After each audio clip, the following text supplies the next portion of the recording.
Kedai ni dah lah murah. Lepas tu dia bagi air ni semua free flow je weh. Ikan siakap besar macam ni RM9 1/portion je weh. Semua makanan kat sini belah-belah ringgit je. Memang murah. Dia ada makanan Thai, makanan Melayu, Western, semua ada. Dah lah sedap, murah pula tu. Hari ni jom kita jumpa satu kedai yang dia ada makanan Melayu, Western dan juga Thai. Yang penting harga dia murah weh. Aku tengok belah-belah RM9 je. Kat mana Bik? Dekat Halia dan Serai, SS15 Subang Jaya. Jom kita. Wish.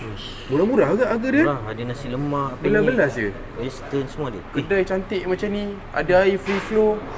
Makanan dia pun belah-belah murah. Ni. Ni apa? Wish.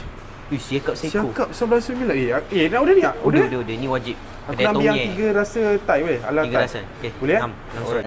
So inilah menu yang kita orang order dekat sini. Jom kita makan. Hello, what's up guys? Inilah ikan siakap RM9 1/portion. Bapak besar. Kau boleh pilih beberapa jenis masakan, tapi kita orang pilih 3 rasa ala Thai. Ni pula dia punya chicken chop bapak besar. Harga dia RM16 lebih je. Murah kan? Kat sini juga ada macam-macam makanan Western. Ada lamb chop. Memang lembut lagi lamb chop. Dia sos black pepper dia sumpah sedap. Yang aku makan ni dia punya nasi ayam penyet. Atau ayam dia kuarter. Cicang sambal dia memang ngam teruk. Baiklah, semua menu ni harga belas-belas je. Kedai cantik macam ni dah lah berekon tau.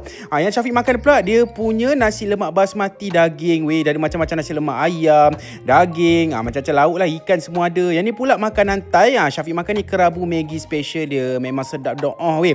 Ada macam-macam makanan Thai. Yang aku makan ni dia punya tom yum special. Ada macam ni, ada ayam, seafood semua ada. Lepas tu korang try dia punya kerang rebus juga tau. Memang nice. Yang best kat sini dia punya air ni semua free flow. Ambil dah seberapa banyak mana yang korang nak. Apa lagi korang ajaklah family korang semua datang makan dekat sini, okey? Apa-apa pun, jom kita makan.